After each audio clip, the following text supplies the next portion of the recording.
ప్రపంచం చూపు అయోధ్య వైపే. అయోధ్య శ్రీరాముడి ఆగమనానికి విశ్వమంతా ఎదురుచూస్తున్న సమయం ఆసన్నమవుతోంది. ఇవాళ అయోధ్యాపురిలో మరో మహత్తర ఘట్టం ఆవిష్కృతం కాబోతోంది. గర్భాలయంలో బాలరాముడు కొలువుదేరనున్నాడు. ఇప్పటికే ఆలయ ప్రాంగణానికి రామ్లల్లా విగ్రహం చేరుకుంది. అయోధ్యలో నేడు బాలరాముడి విగ్రహానికి రామ జన్మభూమి వద్ద పూజలు ప్రారంభిస్తారు.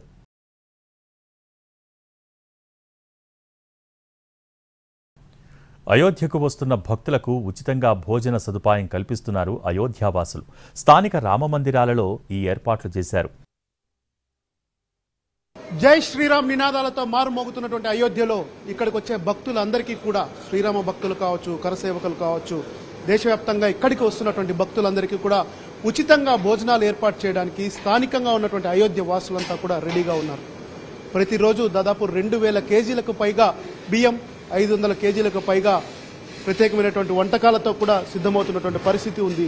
ఇక్కడి నుంచి వచ్చేటువంటి భక్తులకు కావచ్చు, ఇక్కడే ఉండబోతున్నటువంటి భక్తులకు కావచ్చు, ఉదయం 5 గంటలు టీ నుంచి రాత్రి వరకు భోజనాలన్నీ ఏర్పాటు చేయడానికి కూడా స్థానికంగా ఉన్నటువంటి రామ మందిరాల్లో ఉన్నటువంటి భక్తులంతా కూడా వితరణగా వచ్చి మొత్తం అంతా కూడా పూర్తి స్థాయిలో వారికి ఉచిత ఆహారాన్ని, ఉచిత ప్రసాదాన్ని కూడా ఇవ్వడానికి సిద్ధమవుతున్నారు. దేశవ్యాప్తంగా ఏ ప్రాంతాల నుంచి వచ్చినా కానీ ఎవరికి కూడా భోజనం లేకుండా ఉండాలనే ఆలోచనతోనే ప్రతి ఒక్కరికి కూడా శ్రీరాముడి ఆశీస్సులతో పాటు భోజనానికి ఎలాంటి ఇబ్బందులు లేకుండా ఉండడానికి అన్ని ఏర్పాట్లు చేశామని చెప్తున్నారు. స్థానికంగా ఉత్తరాదిన బాగా పాపులర్ అయినటువంటి పూరి కావచ్చు, తర్వాత ఆలు కుర్మా కావచ్చు, తర్వాత వెజిటబుల్ దమ్ బిర్యానీతో పాటు కిచిడి లాంటి పదార్థాలను కూడా తమకు ఉన్నంత స్థాయిలో కూడా ప్రతి ఒక్కరు కూడా ఇక్కడ వారికి భోజనం ఏర్పాటు చేయడానికి ఏర్పాట్లు జరుగుతున్నాయి. ఇది నేనున్నటువంటి ప్రాంతమే కాదు, అయోధ్య చుట్టుపక్కల ఉన్నటువంటి ప్రతి దేవాలయంలో కూడా ఇక్కడికి వచ్చే ప్రతి భక్తునికి అయోధ్య రాముణ్ణి దర్శించుకోవడానికి వస్తున్నటువంటి ప్రతి ఒక్కరికి కూడా ఏర్పాటు చేసినటువంటి పరిస్థితి ఉంది. ప్రతి ఒక్క టీంలో కూడా 50 నుంచి 100 మంది వరకు కూడా ఈ భోజనాలు ఏర్పాటు చేయడానికి సిద్ధమవుతున్నటువంటి పరిస్థితి. రాత్రి వరకు ఉచితంగా భోజనాలు ఇస్తున్నటువంటి ఈ సమయం ఉన్నటువంటి నేపథ్యంలో చిన్న నుంచి పెద్ద వరకు ప్రతి ఒక్కరు కూడా ఈ భోజనాలు ఏర్పాటు చేస్తున్నారు. స్థానికంగా ఉన్నటువంటి వాళ్ళని అడుగుదాం, ఎంతమందికి ప్రతిరోజు భోజనాలు ఏర్పాటు చేస్తారు? మనకు అందుతున్నటువంటి ప్రకారం అయితే 2000 కేజీలకు పైగా భోజనాలు కేజీలతో, అంటే దాదాపు బియ్యానికి సంబంధించి ఖర్చు చేస్తున్నటువంటి పరిస్థితి ఉంది. ఇక్కడ మాట్లాడదాం. సాబ్ ఏ సాబ్ क्यों कर रहा है, कितना लोग के एक्सपेक्टेशन करते हैं? हम लोग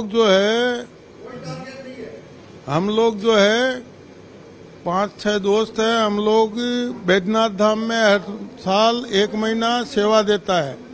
उसी से प्रेरित होकर ये राम जन्मभूमि का कार्यक्रम है. इसके लिए यहाँ महाराज जी के पास में आया है. और हम लोग जो है रोज का 2000 केजी चावल, 500 केजी मूंग दाल, सब्जी करीब 1.5 टन, ये सब सुबह 5:30 बजे से स्टार्ट करता है. चाय 5:30 to 9 PM पूरा दिन चाय, बिस्किट, शिवाली चलता है. 8 बजे से लेके और 10 बजे तक पूड़ी और सब्जी देता है. 10 बजे से लेके और 12 बजे तक खिचड़ी प्रसाद. 12 से लेके सब पूरा फ्री दे रहा है ना? सब फ्री, कोई चार्ज नहीं है. 12 बजे से लेके और 4 बजे तक फ्राइड राइस और मिक्स वेजिटेबल. उसके बाद फिर से पूड़ी सब्जी, इवनिंग में पूड़ी सब्जी खिचड़ी, ये टिल 9 PM तक ये हमारा चलता है. ఇది మొత్తం అంతా కూడా వాళ్ళు ఇక్కడ స్థానికంగా ఉన్న వాళ్ళంతా కూడా చేస్తున్నటువంటి సహాయంతోనే తాము కొనసాగిస్తున్నామని చెప్తున్నారు. ప్రస్తుతం రామాలయం ఏదైతే ఉందో ఆ రామాలయంలో ఉన్నటువంటి ఆలయాల మధ్యలో ఉన్నటువంటి కిచెన్ లోనే ఇదంతా కూడా చేస్తున్నారు.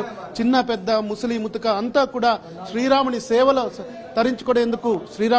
తరించుకునేందుకు ఈ బండార్ల రూపంలో కూడా ప్రత్యేకమైనటువంటి వంటలకు కూడా ప్రతి ఒక్కరు కూడా మహిళలు కూడా ఇక్కడ ఉన్నటువంటి పరిస్థితి. మాజీ आप कितना साल से इधर रहते हैं? आप इधर भंडार में रहते हैं ना, सो कितना केजी से आप चावल बन रहा है? सो हम तो अभी आए हैं, 4 दिन हुए हैं हमको, तो 14 तारीख से आए हैं सेवा करने के लिए. हाँ, तो कहाँ से आप? कुचामन से. हाँ, राजस्थान से. రాజస్థాన్తో పాటు అనేకమైనటువంటి ప్రాంతాల నుంచి కూడా స్వచ్ఛందంగా తరలి వచ్చి వారందరూ కూడా ఇక్కడ ప్రత్యేకమైనటువంటి పూజలు చేస్తున్నటువంటి పరిస్థితి. ఆ పూజలతో పాటు ఎవరైతే భక్తులు ఉన్నారో ఆ భక్తులందరికీ కూడా యోగానికి అటెండ్ అయ్యేవారు కావచ్చు, తర్వాత యాగానికి అటెండ్ అయ్యేవారు కూడా కావచ్చు, వారందరూ కూడా మొత్తం పూర్తి స్థాయిలో భక్తులందరికీ ఎప్పుడు ఎలాంటి ఇబ్బందులు లేకుండా, ఆహారానికి సంబంధించి ఎలాంటి ఇబ్బందులు లేకుండా అందరూ గతంలో చరిత్ర ప్రకారం వారంతా కూడా ప్రతి ఒక్కరు కూడా ఇక్కడ తాము భాగస్వామ్యం కావాలని చెప్పి నిర్ణయం తీసుకున్నారు. భోజనాలకు సంబంధించి ప్రతి ఒక్కరికి ఉచితంగా ఇస్తున్నటువంటి నేపథ్యంలో శ్రీరాముని దర్శనానికి అందరూ రావాలని దేశవ్యాప్తంగా ఉన్నటువంటి ప్రజల్ని ఇక్కడ ఉన్నటువంటి స్థానికులు కోరుతున్నారు. కెమెరామెన్ విశ్వపాల్తో దినకర్ NTV, అయోధ్య నుంచి.